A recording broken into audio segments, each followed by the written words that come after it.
ಇಲಾಖೆ ಹೇಳಿದೆ. ಕರಾವಳಿ ಉದ್ವಿಗ್ನ ಆದರೂ ಗೃಹ ಸಚಿವರು ಗಪ್ಚುಪ್ಪಾಗಿದ್ದಾರೆ. ಪೊಲೀಸರ ಜೊತೆ ಸಭೆ ಇಲ್ಲ, ಶಾಂತಿ ಸಭೆ ಅಂತೂ ಇಲ್ವೇ ಇಲ್ಲ. ಕಾಗದದಲ್ಲೇ ಉಳಿದ ಕರಾವಳಿ ಕೋಮು ಟಾಸ್ಕ್ ಫೋರ್ಸ್.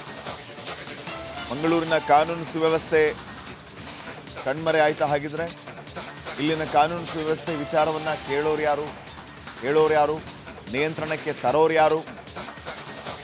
ಈ ರೀತಿಯ ಘಟನೆ ಆದಾಗ ಇಡೀ ರಾಜ್ಯದಾದ್ಯಂತ ಸಂಬಂಧಪಟ್ಟ ಇಲಾಖೆಯವರು ಮಾತಾಡ್ತಾರೆ, ಮುಖ್ಯಮಂತ್ರಿಗಳು ಮಾತಾಡ್ತಾರೆ. ಆದರೆ ಮಾರನೇ ದಿನದಿಂದ ಮತ್ತೆ ಅದೇ ರಾಗ.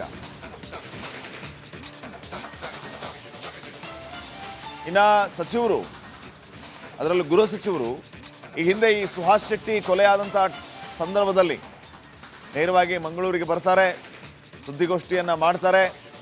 ನಾವು ಈ ಜಿಲ್ಲೆಯಲ್ಲಿ ಈ ಕೋಮು ಟಾಸ್ಕ್ ಫೋರ್ಸ್ ಅನ್ನು ಮಾಡ್ತೀವಿ ಅಂತ ಹೇಳಿದರು. ಆ್ಯಂಟಿ ಕಮ್ಯುನಲ್ ಫೋರ್ಸ್ ಅನ್ನು ಮಾಡ್ತೀವಿ, ಅದು ಇಲ್ಲಿ ನಿರಂತರವಾಗಿ ಕಾರ್ಯನಿರ್ವಹಿಸುತ್ತೆ, ಯಾವುದೇ ಕಾರಣಕ್ಕೂ ಇನ್ಮೇಲೆ ಇಂಥ ಸಂಘರ್ಷಗಳಾಗದೇ ಇರೋ ರೀತಿ ನೋಡಿಕೊಳ್ಳುತ್ತೆ, ಇಂಥ ಕೊಲೆ ಮತ್ತೊಂದು ಮಗದೊಂದು ಆಗದೇ ಇರೋ ರೀತಿಯಲ್ಲಿ ಅದು ನಿಗಾ ವಹಿಸುತ್ತೆ ಅಂತ ಹೇಳಿದರು.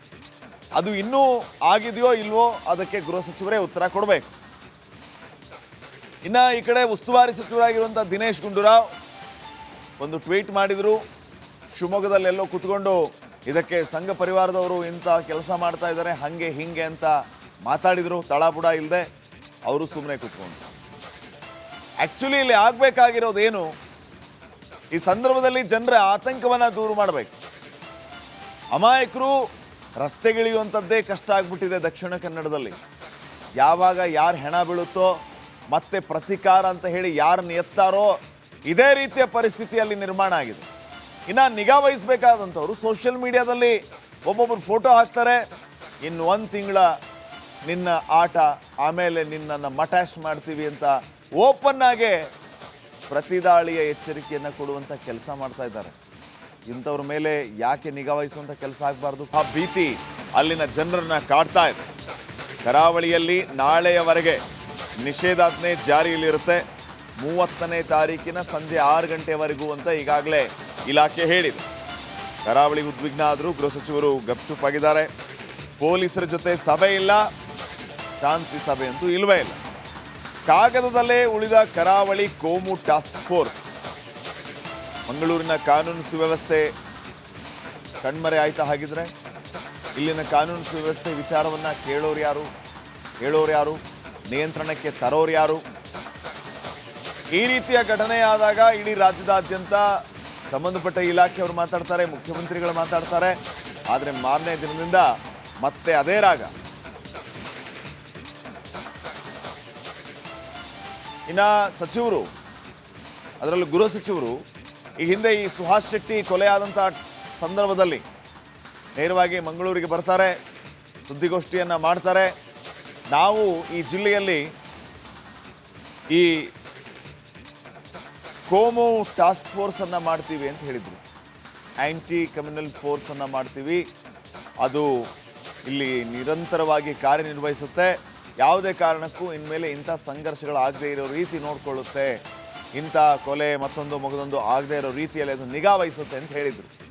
ಅದು ಇನ್ನೂ ಆಗಿದೆಯೋ ಇಲ್ವೋ ಅದಕ್ಕೆ ಗೃಹ ಸಚಿವರೇ ಉತ್ತರ ಕೊಡಬೇಕು. ಇನ್ನು ಈ ಕಡೆ ಉಸ್ತುವಾರಿ ಸಚಿವರಾಗಿರುವಂಥ ದಿನೇಶ್ ಗುಂಡೂರಾವ್ ಒಂದು ಟ್ವೀಟ್ ಮಾಡಿದರು. ಶಿವಮೊಗ್ಗದಲ್ಲೆಲ್ಲೋ ಕೂತ್ಕೊಂಡು ಇದಕ್ಕೆ ಸಂಘ ಪರಿವಾರದವರು ಇಂಥ ಕೆಲಸ ಮಾಡ್ತಾ ಇದ್ದಾರೆ, ಹಾಗೆ ಹಿಂಗೆ ಅಂತ ಮಾತಾಡಿದರು. ತಳಬುಡ ಇಲ್ಲದೆ ಅವರು ಸುಮ್ಮನೆ ಕೂತ್ಕೊಂಡು.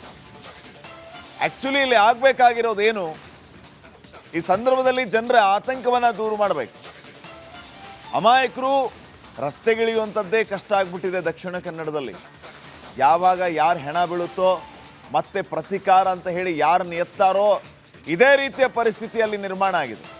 ಇನ್ನು ನಿಗಾ ವಹಿಸಬೇಕಾದಂಥವ್ರು ಸೋಷಿಯಲ್ ಮೀಡಿಯಾದಲ್ಲಿ ಒಬ್ಬೊಬ್ಬರು ಫೋಟೋ ಹಾಕ್ತಾರೆ, ಇನ್ನು 1 ತಿಂಗಳ ನಿನ್ನ ಆಟ, ಆಮೇಲೆ ನಿನ್ನನ್ನು ಮಟಾಶ್ ಮಾಡ್ತೀವಿ ಅಂತ ಓಪನ್ ಆಗೇ ಪ್ರತಿದಾಳಿಯ ಎಚ್ಚರಿಕೆಯನ್ನು ಕೊಡುವಂಥ ಕೆಲಸ ಮಾಡ್ತಾ ಇದ್ದಾರೆ.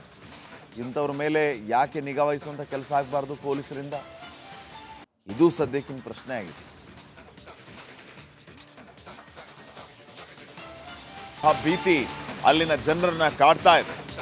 ಕರಾವಳಿಯಲ್ಲಿ ನಾಳೆಯವರೆಗೆ ನಿಷೇಧಾಜ್ಞೆ ಜಾರಿಯಲ್ಲಿರುತ್ತೆ. 30ನೇ ತಾರೀಕಿನ ಸಂಜೆ 6 ಗಂಟೆವರೆಗೂ ಅಂತ ಈಗಾಗಲೇ ಇಲಾಖೆ ಹೇಳಿದೆ. ಕರಾವಳಿ ಉದ್ವಿಗ್ನ ಆದರೂ ಗೃಹ ಸಚಿವರು ಗಪ್ಚುಪ್ಪಾಗಿದ್ದಾರೆ. ಪೊಲೀಸರ ಜೊತೆ ಸಭೆ ಇಲ್ಲ, ಶಾಂತಿ ಸಭೆ ಅಂತೂ ಇಲ್ಲವೇ ಇಲ್ಲ. ಕಾಗದದಲ್ಲೇ ಉಳಿದ ಕರಾವಳಿ ಕೋಮು ಟಾಸ್ಕ್ ಫೋರ್ಸ್.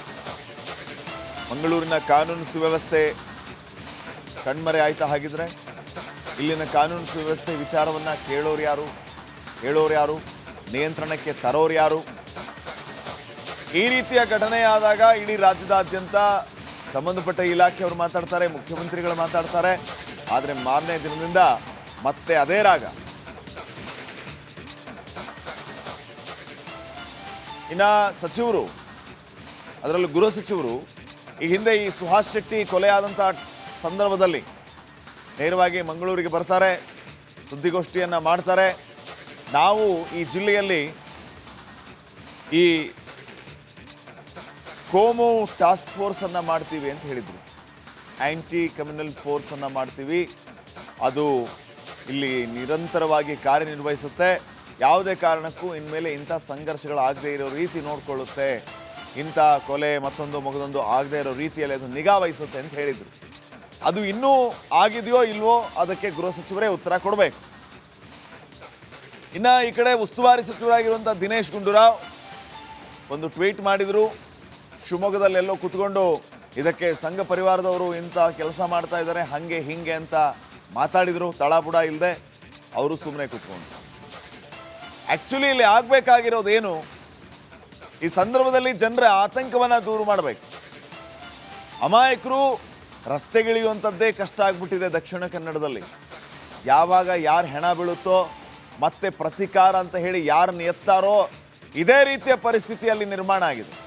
ಇನ್ನು ನಿಗಾ ವಹಿಸಬೇಕಾದಂಥವ್ರು ಸೋಷಿಯಲ್ ಮೀಡಿಯಾದಲ್ಲಿ ಒಬ್ಬೊಬ್ಬರು ಫೋಟೋ ಹಾಕ್ತಾರೆ, ಇನ್ನು 1 ತಿಂಗಳ ನಿನ್ನ ಆಟ, ಆಮೇಲೆ ನಿನ್ನನ್ನು ಮಟಾಶ್ ಮಾಡ್ತೀವಿ ಅಂತ ಓಪನ್ ಆಗಿ ಭೀತಿ ಅಲ್ಲಿನ ಜನರನ್ನ ಕಾಡ್ತಾ ಇದೆ. ಕರಾವಳಿಯಲ್ಲಿ ನಾಳೆಯವರೆಗೆ ನಿಷೇಧಾಜ್ಞೆ ಜಾರಿಯಲ್ಲಿರುತ್ತೆ. 30ನೇ ತಾರೀಕಿನ ಸಂಜೆ 6 ಗಂಟೆವರೆಗೂ ಅಂತ ಈಗಾಗಲೇ ಇಲಾಖೆ ಹೇಳಿದೆ. ಕರಾವಳಿ ಉದ್ವಿಗ್ನ ಆದರೂ ಗೃಹ ಸಚಿವರು ಗಪ್ಚುಪ್ಪಾಗಿದ್ದಾರೆ. ಪೊಲೀಸರ ಜೊತೆ ಸಭೆ ಇಲ್ಲ, ಶಾಂತಿ ಸಭೆ ಅಂತೂ ಇಲ್ಲವೇ ಇಲ್ಲ. ಕಾಗದದಲ್ಲೇ ಉಳಿದ ಕರಾವಳಿ ಕೋಮು ಟಾಸ್ಕ್ ಫೋರ್ಸ್. ಮಂಗಳೂರಿನ ಕಾನೂನು ಸುವ್ಯವಸ್ಥೆ ಕಣ್ಮರೆ ಆಯ್ತಾ ಹಾಗಿದ್ರೆ? ಇಲ್ಲಿನ ಕಾನೂನು ಸುವ್ಯವಸ್ಥೆ ವಿಚಾರವನ್ನ ಕೇಳೋರು ಯಾರು, ಹೇಳೋರು ಯಾರು, ನಿಯಂತ್ರಣಕ್ಕೆ ತರೋರು ಯಾರು? ಈ ರೀತಿಯ ಘಟನೆ ಆದಾಗ ಇಡೀ ರಾಜ್ಯದಾದ್ಯಂತ ಸಂಬಂಧಪಟ್ಟ ಇಲಾಖೆಯವರು ಮಾತಾಡ್ತಾರೆ, ಮುಖ್ಯಮಂತ್ರಿಗಳು ಮಾತಾಡ್ತಾರೆ. ಆದರೆ ಮಾರನೇ ದಿನದಿಂದ ಮತ್ತೆ ಅದೇ ರಾಗ. ಇನ್ನ ಸಚಿವರು, ಅದರಲ್ಲೂ ಗೃಹ ಸಚಿವರು, ಈ ಹಿಂದೆ ಈ ಸುಹಾಸ್ ಶೆಟ್ಟಿ ಕೊಲೆಯಾದಂಥ ಸಂದರ್ಭದಲ್ಲಿ ನೇರವಾಗಿ ಮಂಗಳೂರಿಗೆ ಬರ್ತಾರೆ, ಸುದ್ದಿಗೋಷ್ಠಿಯನ್ನು ಮಾಡ್ತಾರೆ. ನಾವು ಈ ಜಿಲ್ಲೆಯಲ್ಲಿ ಈ ಕೋಮು ಟಾಸ್ಕ್ ಫೋರ್ಸನ್ನು ಮಾಡ್ತೀವಿ ಅಂತ ಹೇಳಿದರು. ಆ್ಯಂಟಿ ಕಮ್ಯುನಲ್ ಫೋರ್ಸನ್ನು ಮಾಡ್ತೀವಿ, ಅದು ಇಲ್ಲಿ ನಿರಂತರವಾಗಿ ಕಾರ್ಯನಿರ್ವಹಿಸುತ್ತೆ, ಯಾವುದೇ ಕಾರಣಕ್ಕೂ ಇನ್ಮೇಲೆ ಇಂಥ ಸಂಘರ್ಷಗಳಾಗದೇ ಇರೋ ರೀತಿ ನೋಡಿಕೊಳ್ಳುತ್ತೆ, ಇಂಥ ಕೊಲೆ ಮತ್ತೊಂದು ಮಗದೊಂದು ಆಗದೇ ಇರೋ ರೀತಿಯಲ್ಲಿ ಅದು ನಿಗಾ ವಹಿಸುತ್ತೆ ಅಂತ ಹೇಳಿದರು. ಅದು ಇನ್ನೂ ಆಗಿದೆಯೋ ಇಲ್ವೋ ಅದಕ್ಕೆ ಗೃಹ ಸಚಿವರೇ ಉತ್ತರ ಕೊಡಬೇಕು. ಇನ್ನು ಈ ಕಡೆ ಉಸ್ತುವಾರಿ ಸಚಿವರಾಗಿರುವಂಥ ದಿನೇಶ್ ಗುಂಡೂರಾವ್ ಒಂದು ಟ್ವೀಟ್ ಮಾಡಿದರು.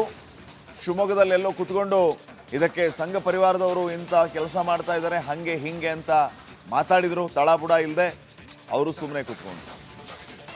ಆ್ಯಕ್ಚುಲಿ ಇಲ್ಲಿ ಆಗಬೇಕಾಗಿರೋದೇನು, ಈ ಸಂದರ್ಭದಲ್ಲಿ ಜನರ ಆತಂಕವನ್ನು ದೂರ ಮಾಡಬೇಕು.